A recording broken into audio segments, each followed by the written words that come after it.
The Minnesota Vikings have been around since 1961. And I just want them to win a damn Super Bowl before I die. Welcome to Before I Die with Judd and Jessi on Purple Daily and Score North.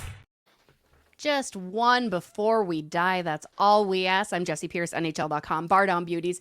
He's Judd Zulgad, Score North's own very special, positive sports dad. And over here we got producer Ross. Ross, why do you love your Minnesota Vikings? I love the Vikings because even in a win, they provide such great pain. But the pain of a W, albeit ugly, I'll take that kind of pain. I would never want to watch another football game like that again. Like, I wanted to sear my eyes out in the most painful way. Like, when the kids were like, can we watch one of our shows? Me and my husband were like, yes, absolutely.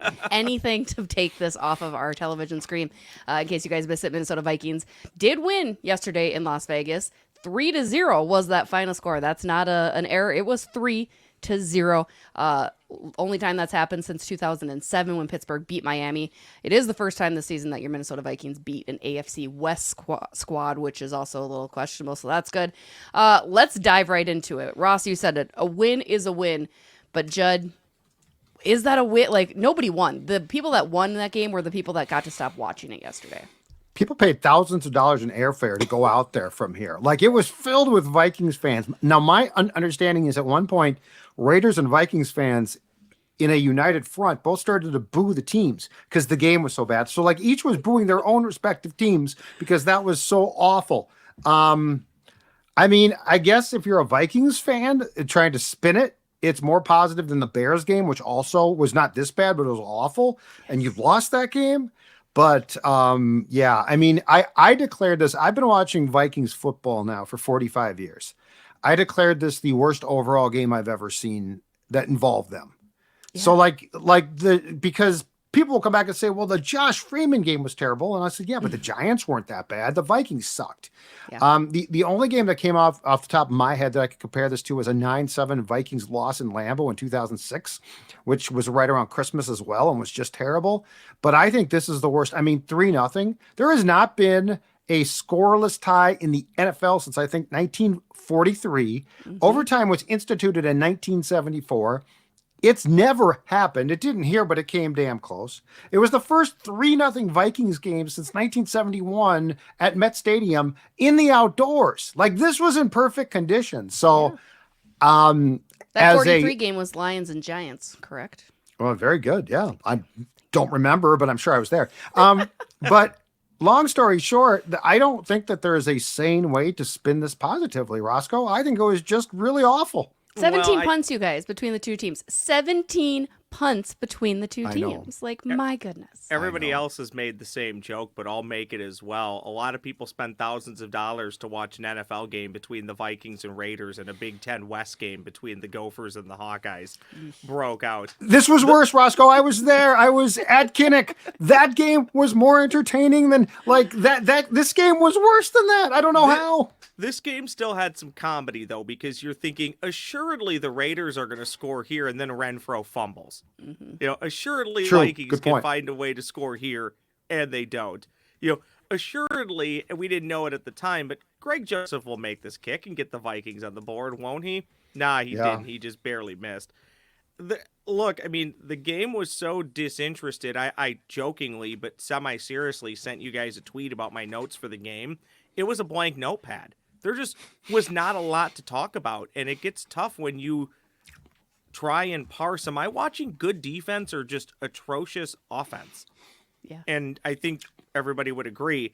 It's Aiden O'Connell and a really bad version of Josh Dobbs, probably the worst version of Josh Dobbs. And then I'll take it a step further. I think you can spin it, Judd. You won the game, even though it was 3-0. You're 7-6. You're still in control of your destiny to go to the playoffs, no matter who the quarterback is. So that's the happy positive. The other ugly part, though, is it wasn't just this game, Judd. You referenced the Bears game. Then go back to the final 2 quarters, the second half of the Denver game.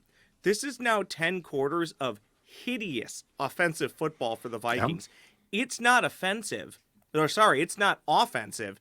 It's offensive football to watch. And it was better with Nick Mullens.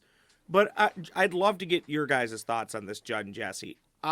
everybody was clamoring for Nick Mullens, and it turned out to be the right call. So obviously, this is kind of a dumb take alert on my side. But I think I know why Kevin O'Connell did wait so long. He knew what we were all seeing. I'm down 3/5 of my offensive line, and I'm going to put a statue like Nick Mullens behind center. But it got so bad he had to do it. But I lived in fear of Nick Mullens' life and his health and his family of him being back there. But he was able to do just enough. So I think the spin is, I think you feel better about Nick Mullens starting at Cincinnati than you do about Josh Dobbs. I think that's the only spin. But it's been 10 quarters of really bad football, and maybe having a quarterback that has been in the KOC system for now 2 years will help make the offense look more functional and NFL-like.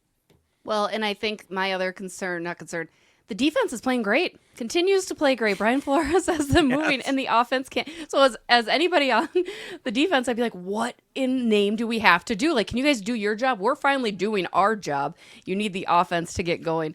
But it's, it was bad. It's ugly to watch. And I'm glad you brought up that Chicago game because that's what I thought yesterday. I'm like, here's the other problem. These are ugly games that are racking up this season. Again, like, I don't know if they're relying on maybe some luck, some good fortune to go their way, but it's ugly football right now. You had mentioned Josh Dobbs benched in the fourth. He went for 10 for 23 for 67 yards, sacked 5 times for minus 47 yards. So without question, Nick Mullens, who went 9 for 13 and 83 yards, has to start against Cincinnati on Saturday, right, Judd? Absolutely. Yeah, you're going to have to start him. There's no, like, Josh Dobbs, it was a great story. It was a lot of fun. It's over. I wouldn't be absolutely shocked if he's the third quarterback on Saturday, the inactive guy, and if Jaron Hall is Nick Mullens' backup. I think what we saw, yesterday was a last gasp, right? KOC had said, I took the bye week to consider things. Dobbs stayed in town. We worked together, blah, blah, blah, blah, blah. It didn't work. I was honestly surprised that he left Dobbs in as long as he did. Unlike Ross, I was not concerned about Nick's health. I thought, I don't care what happens to him. He can throw the football. Dobbs was at a complete loss. And unfortunately, you know what? We've seen two things now. We've seen why Josh Dobbs can wow you sometimes, and then we've seen the reality. If I had been O'Connell, and I tweeted this, I would have made the move at halftime. I would have just said, you know what? Thank you, Josh. You've done a really nice job. You've tried hard. You're a great guy. You're going to be an astronaut or whatever you're going to be, but you're not going to be my QB in the third quarter. I would have put Nick Mullens in the third. In a weird way, though, did this turn out to be the best of both worlds for Kevin O'Connell? Laura Oakman talked about it during the game where Kevin O'Connell had mentioned, look, this is about the time in his tenure everywhere where people give up on Josh Dobbs. I don't want to be that guy. I'm summarizing the conversation, and I hope it's true. It wasn't from Carissa Thompson, so it was probably a true sorry, wow. I had to do that. Wow. But Kevin O'Connell gets Poor lady has a couple of drinks with friends on a podcast, and we all crucify her. Can't do that, though. Kevin O'Connell gets to basically, what's in there, Jessi? As Jessi takes a sip of the Livia vodka drink. I was just gonna say, is that the Livia mix with a little vodka? Best of both worlds. Here's what I mean by that. I don't blame her. Kevin O'Connell is able to continue to say, look, I'm a player's coach. I stuck behind Josh Dobbs until I no longer could. Then I went to Nick Mullens, and we still won the game. And even though it's a weird result because they're NFL players, they all know that they have a lot to work on, but they're still going to feel pretty good about themselves because they won the football game. So KOC gets to continue to play to say that I'm a player's coach. I'm here for the players, but at the end of the day, I still made the move that was best for the team, and we won the game. Well, and here's the thing. We were all on board Judd Josh disagrees Dobbs, with that, right? but I think you could spin it that way. But we were all on board with Josh Dobbs. He looked like a brilliant coach. Like, look at this move. This is a brilliant move. And that's the problem with coaches, right? Because eventually, NASA pun intended, he came crashing back down to earth, and this is the reality of what he was. But what was your guys' favorite Josh Dobbs moment? I feel like we need some Sarah McLellan, like, I will remember you. He's just running for his life.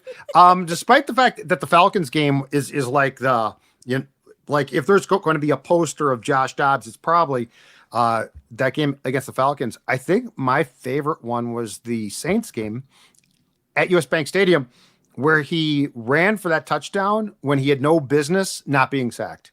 I think that's my, like, because that was like, oh my God. And it was a hell of a play. I think that's my favorite Josh Dobbs, like just little time capsule to go back to space. If I have a time capsule, it's that.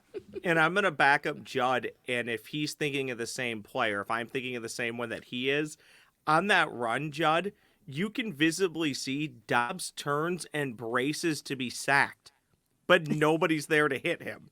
So he spins. Yep. Yeah, he spun. And he kind of stops, and you can tell like he's waiting to be hit, and nobody's there, and then he finishes the play and the run.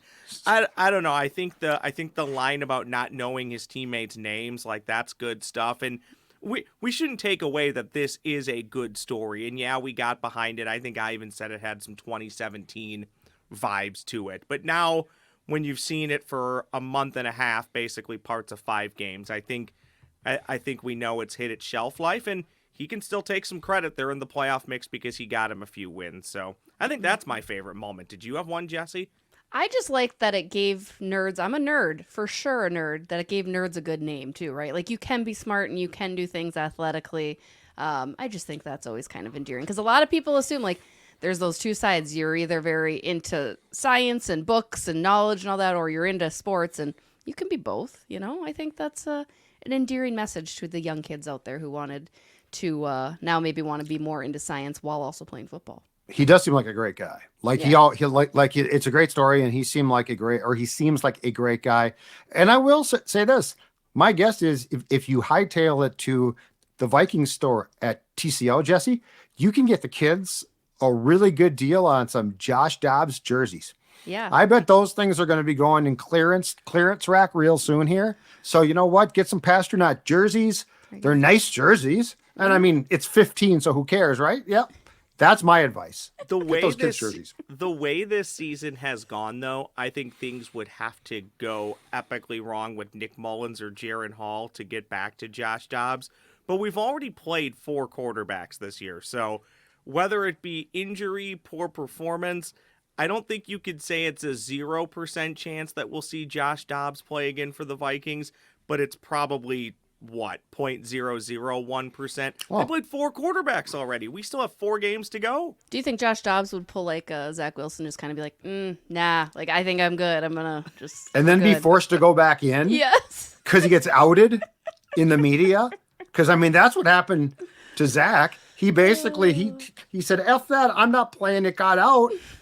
Rodgers went crazy. All these leaks, and guess what? The leak worked. He played and played well, didn't he? He played well. There you go. But that was a terrible football game.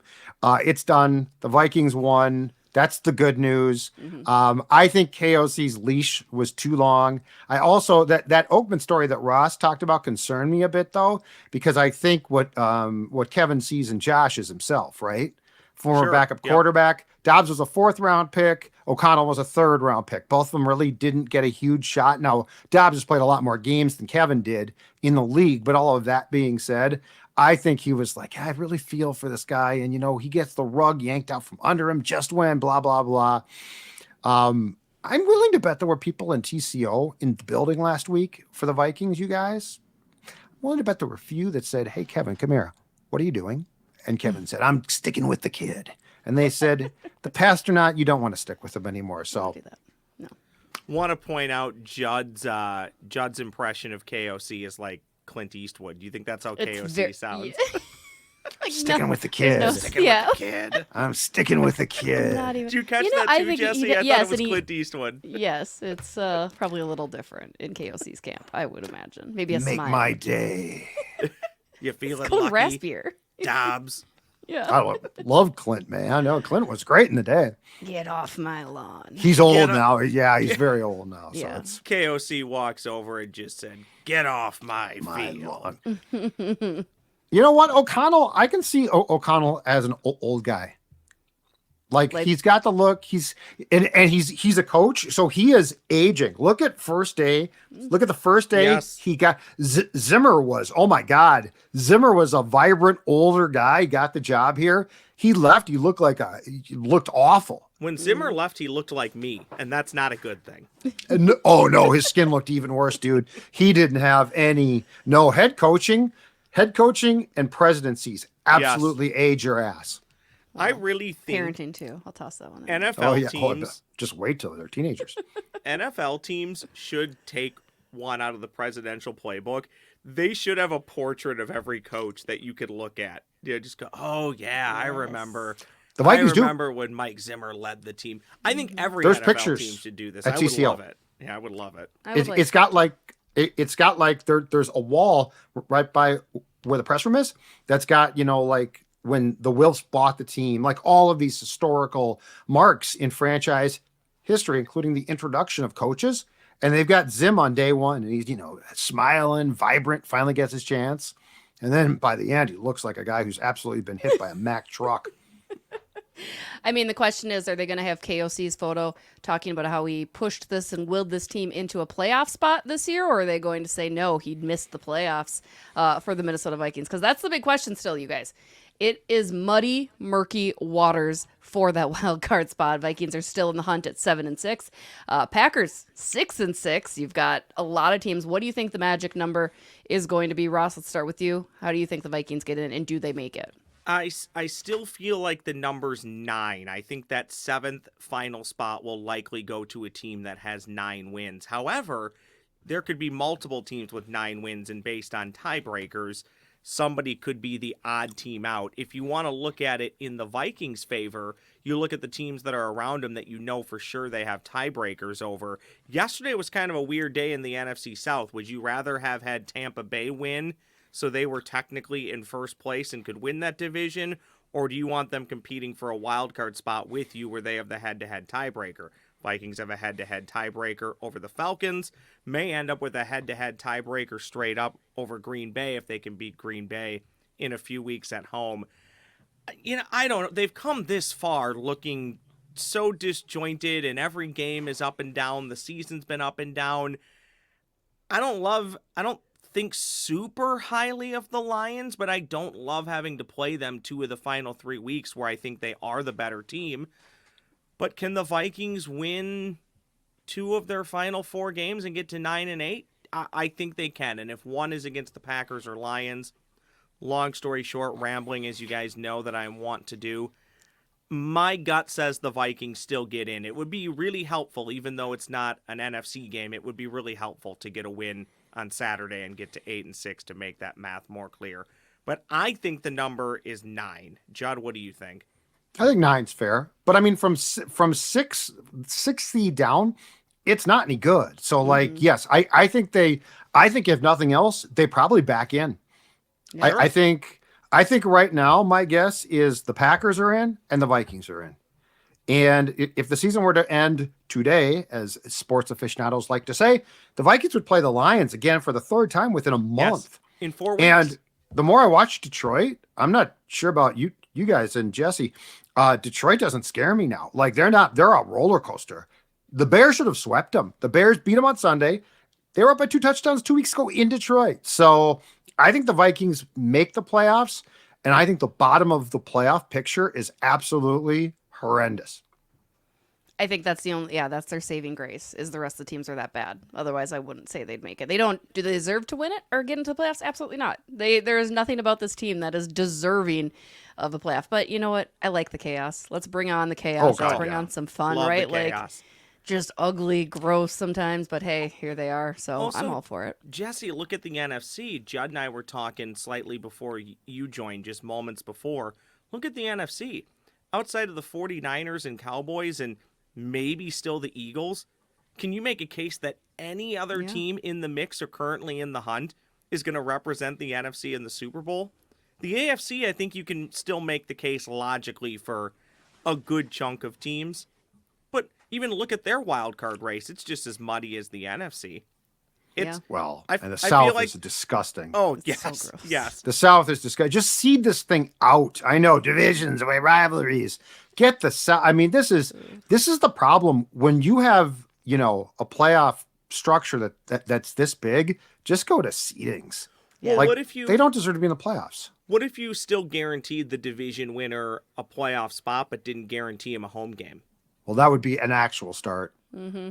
Absolutely. That would Yes. be a I'm nice surprised they haven't progression, done maybe. that. I'm surprised they haven't done something like that. It doesn't happen often, but when it does, I know you should want to win your division, but this isn't like baseball where you play 162 times. There's less cracks at playing and less cracks at winning. So I would view at least towards, okay, Tampa Bay, you did win the division, but you were 7-10. You don't get to host. I mean, it'll be different this year, but you don't get to host the 11-6 Packers who lost out in their division to the 13-4 Lions, you know, which we've seen cases like that before. This Minnesota Vikings team, I thought about this overnight last night.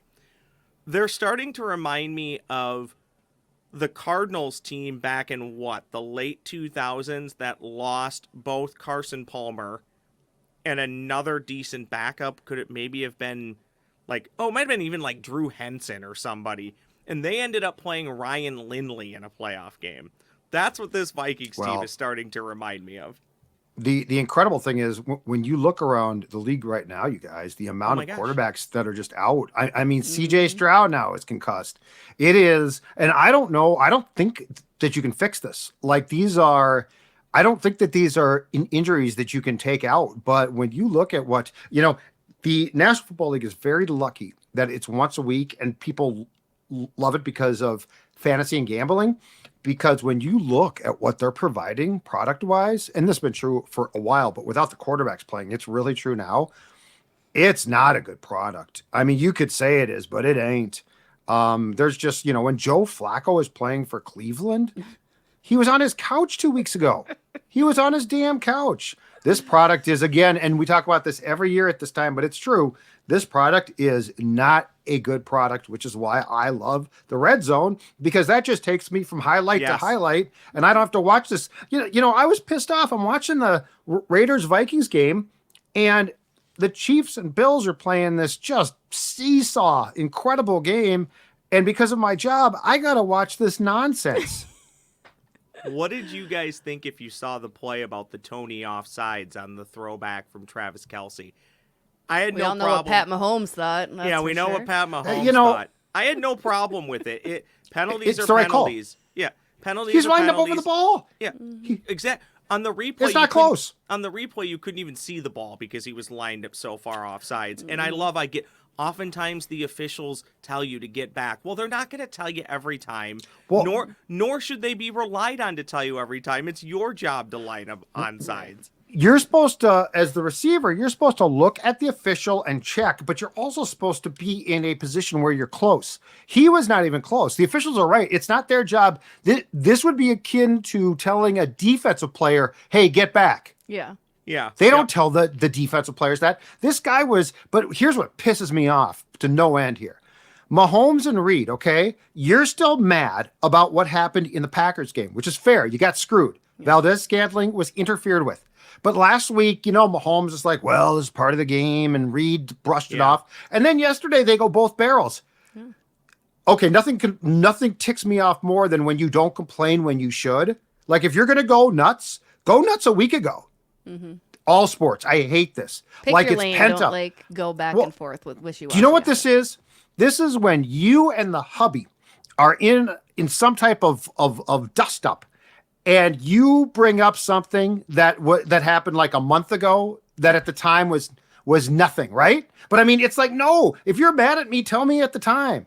Just ticks me off to no end. Well, Mahomes looked like a baby. Away when I asked him the first time about 2 months exactly. ago. No. And we all have that. And men, I'm not picking on you. Men do the same thing. But it's like one of these, it's like when the small things build up and then something comes along and you explode. It's like, that's not fair. No, you're not allowed to do that. And if you've had the conversation, you've moved on, you move on. You don't get to bring it up again. It's done. Correct.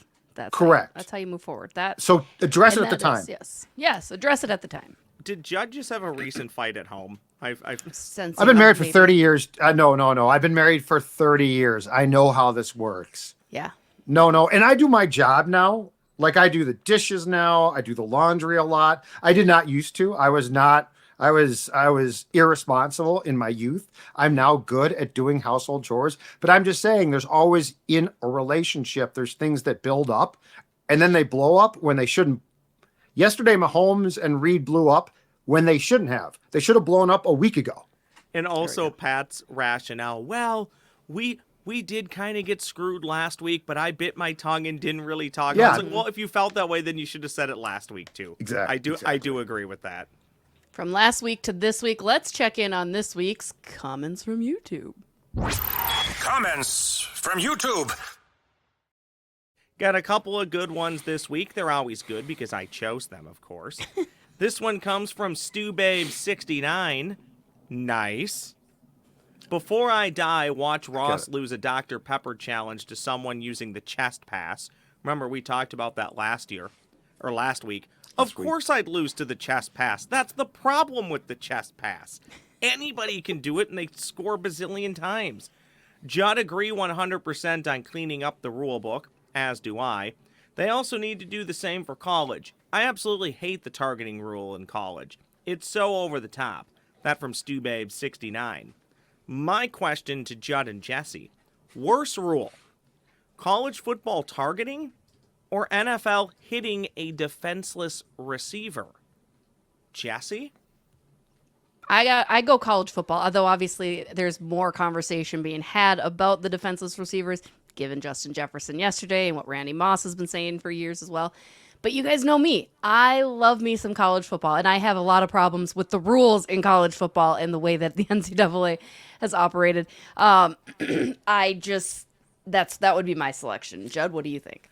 Team Jessi for sure. First of all, I feel like the targeting rule just changes from the game to game. And the other thing that drives me nuts is, okay, if it's targeting and a player is ejected, but if you're ejected in the second half of a game, you then have to sit out the first half of the next game. Mm-hmm. I mean, come on. If you're ejected at any time, that's enough. Like you don't have to sit out the first. So yeah, I think the targeting rule, I'm not saying it's a dumb rule.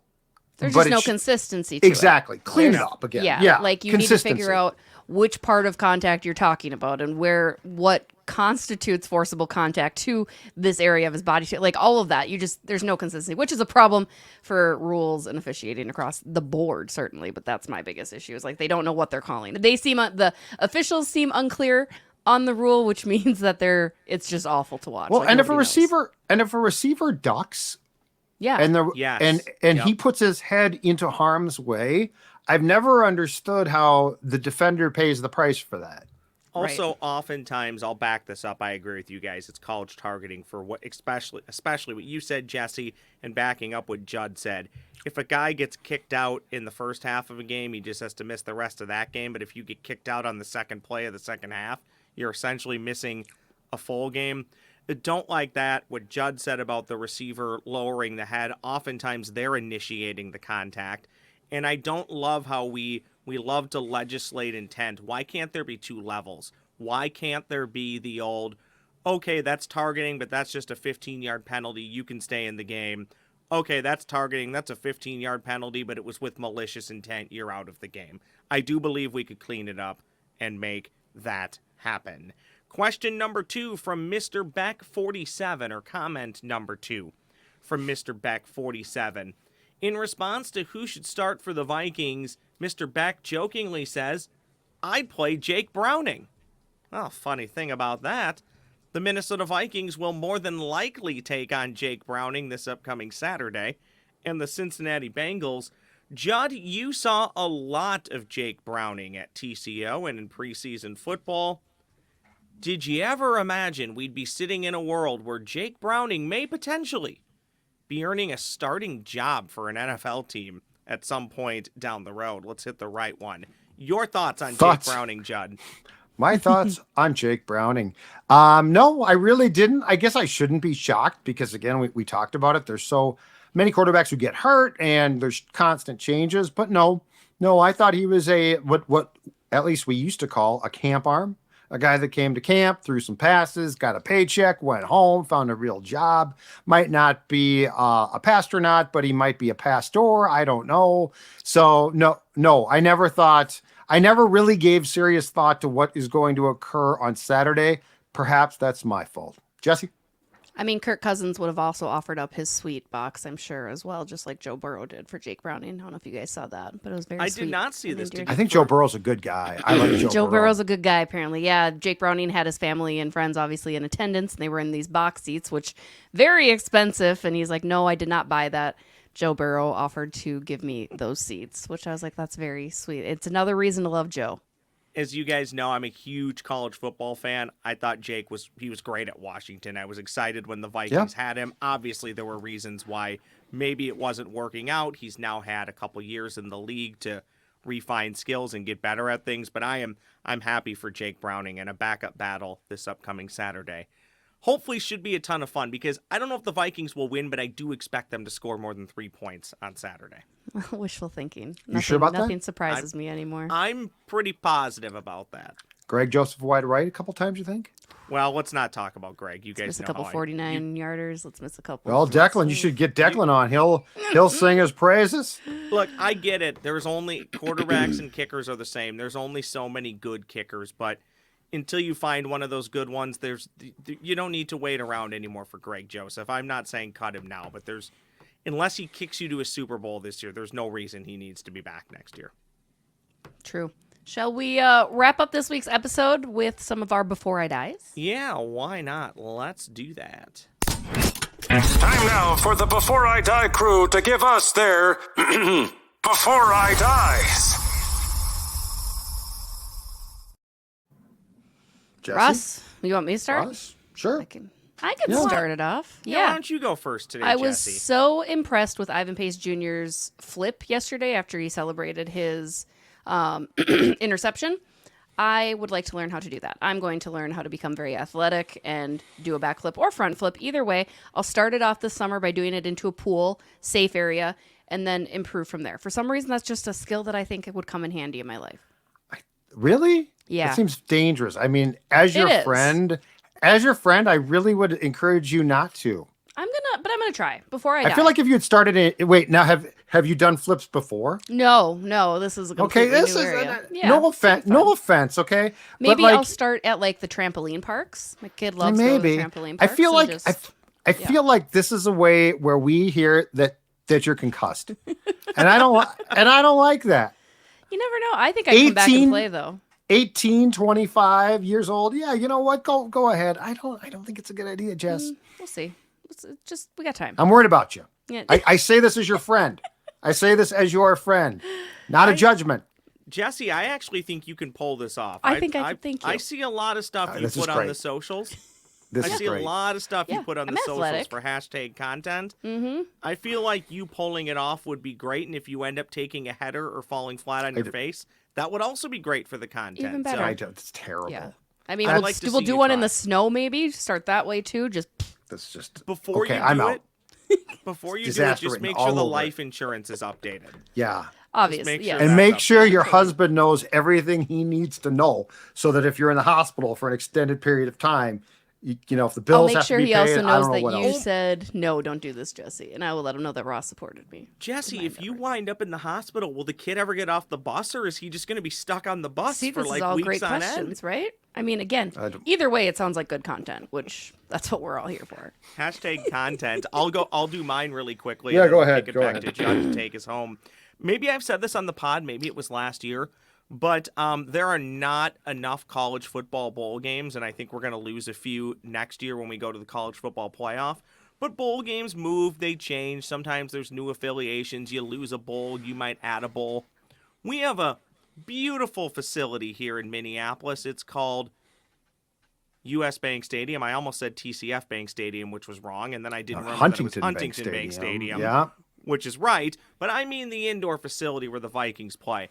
I want a third-tier bowl featuring like the MAC in the Mountain West or the Mountain West. I'm surprised we don't have one. And the Fun Belt, and it can be the 3M Bowl, the Best Buy Would you go? Bowl. Oh, 100% I would go. Honestly, I would. I mean, I'd buy the cheapest ticket, but I would go. I'm a college football nut. I want a third-tier bowl at Ziggy Town. That's what I want before I die, and I still think that it could happen. Why has the Big Ten championship game not been played here? You know, you think they would move it around to facilities that are multi-purpose, like the Viking Stadium is. Indy, I mean, I get it. There's kind Oh, of it's some centralized Big Ten location, territory. but I get that, but and Chicago would make sense if they had an indoor stadium, Correct. probably, but they don't. But this place would seem to me, if I'm not mistaken, the Big Ten, is it men's and women's basketball Yeah, conference they're tournaments both here. are going to be here, Yeah. which is great because Target Center is such a beautiful venue. oh yeah, so beautiful. The Timberwolves are going to ask for a new one here really soon. It was one of the worst. You talk about a bad building for hockey. Oh my God. I'm not sure if Jesse's covered games in there. They had But- to bring the Zamboni up on a elevator. Did you know that? Like they had a special Zamboni elevator when they were doing that. 'Cause I did was not. working with I did a story on it about the NCHC, but yeah, because that floor could No. only go so far and you can only remove so many sections of Well, the you know what it seating, was? So, yeah. It was when that building opened in 89, 90 or 90, 91. 90, 91. When it opened, it had a hydraulic floor. Yeah. That could be raised for basketball and then I think lowered for hockey or vice versa. I think it was. It's lowered, Anyway, yeah. the hydraulics, according to what I was told, quit working at some point. And so, but I didn't know that about the Zamboni. That's a great Zamboni, story. it's funny. Yeah. And Jessi, wasn't there issues Good. with the ice? Wasn't it too warm? Weren't It weren't was they too, having I mean, issues? it's that place. That was a is, Wolves game. It was, yeah, because there was a Wolves game like right before it, I think, or something like that. So it screwed everything up. It was not the best idea. But at the time, the XL Energy Center was hosting the Big Ten championship, and that was always there. So it was the same weekend, so they weren't able to do the NCHC one. It's now been reaffirmed XL is home to the NCHC. I don't think they'll go, but they did Target Center for like 2 or 3 years, I think. With the I went a couple college times. hockey. It wasn't good. Yeah. Why don't I talk to the Hubbards, Judd, and maybe Score North sponsors the MAC versus the Fun Belt? I think that's a good idea. I got no problem with that. I'm sure they'd be happy to. December 26th, sponsor that 10 game. a.m., Minneapolis, Louisiana, and Football, Akron. football. So good.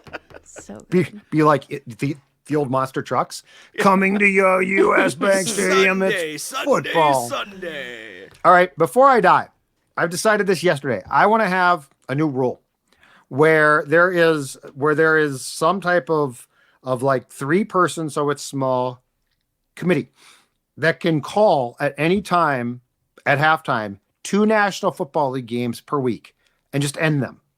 The Vikings Raiders game should have been called off. It should have been called off, and if it had been, then I could have tuned into games like the Chiefs and Bills, right? But like there was no reason for those teams to be allowed to take the field for 30 more minutes of that crap. And there's at least 2 games per week that I could call off. Like I can be the one guy. I'll just say it. Call this one right now. Send the teams home. Just give them, I don't care what you give them. Give them both losses. Give them a tie. I don't give a crap. Well, that's what I was going to ask you. At halftime, do you just decide, okay, Well, that the team score's won, the score, that maybe. team lost? The score is the score, perhaps. I Or I like just that. flip a coin. Think Or I of how just many flip a coin. instances, how much time we could have saved of people's lives this year alone. Yep. Right? Like, Yep. There has been so many terrible, terrible football games. I love this idea. Yeah, Patriots, was it Patriots Chargers? 6-rip a couple weeks ago or last week? I can't. It just, yeah. It Ugh. also, That one. Halftime. Done. It also turned out to be decent, but we had Jets and Texans scoreless yesterday at halftime. And that one at least made sense because it was outside and the weather wasn't Right. great. Exactly. Indoors, climate controlled, lowest scoring in the history of indoor football.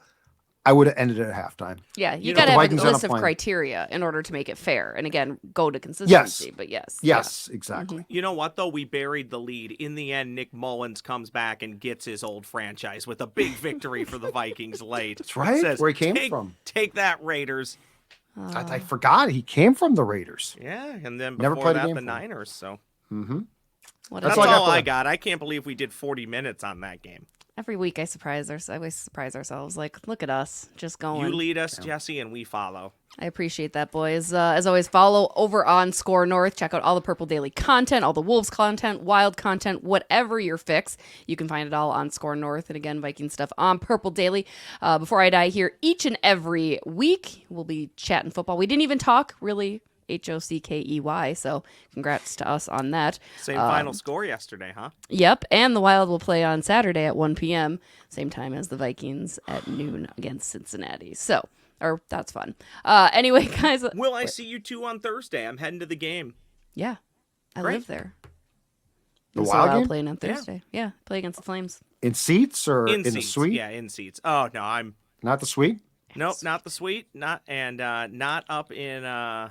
It's been probably 5-6 years since I've been up with you cool kids in the media area. So I'll be amongst my people, the commoners. I'll be there on Thursday, not Saturday though. I'll give you guys a wave. All right, boys. On behalf of Ross, Judd, and myself, and all of our Score North contributors, have a great rest of your week. Skol Vikings. Jessi, you'll have to remind me because I think XL Energy Center is in Ramsey and not Hennepin County.